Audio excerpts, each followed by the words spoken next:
In the heart of Wichita, Kansas, a quiet storm brewed behind the calm eyes of Dennis Rader, a man who looked ordinary, spoke softly, and smiled politely.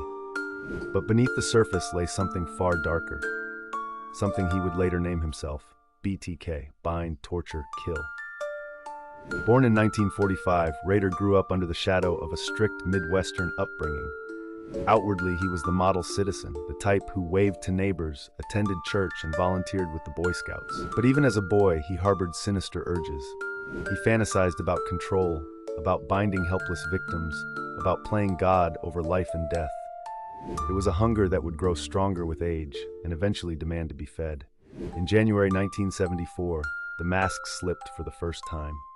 The Otero family, father, mother, and two young children, were found strangled in their own home. The crime was so methodical, so cold, that police were left with no leads, only horror. This was no random killing, it was ritual. It was BTK's debut. For the next 17 years, Wichita would live in fear of a phantom. BTK stalked his victims like prey, learning their routines, watching their windows, breaking into their homes when the night was deepest. He relished the hunt, savoring every detail. When the murders ended, he vanished, disappearing into the life of Dennis Rader, devoted husband, church council president, father, and city compliance officer.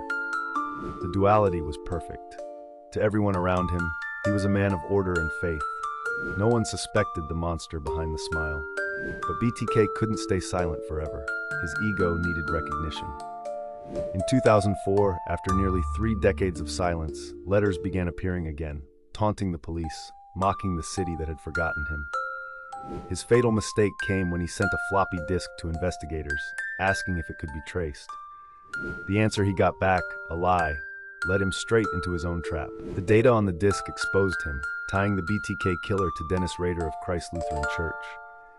When finally caught in 2005, Rader showed no remorse. In court, he spoke of his crimes with clinical detachment, describing how he tied, tortured, and killed with the same tone one might use to describe a day at work.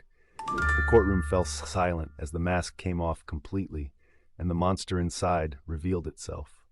Dennis Rader now rots in a Kansas prison, serving 10 consecutive life sentences.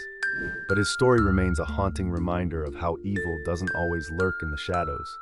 Sometimes it lives next door, wearing the face of an ordinary man.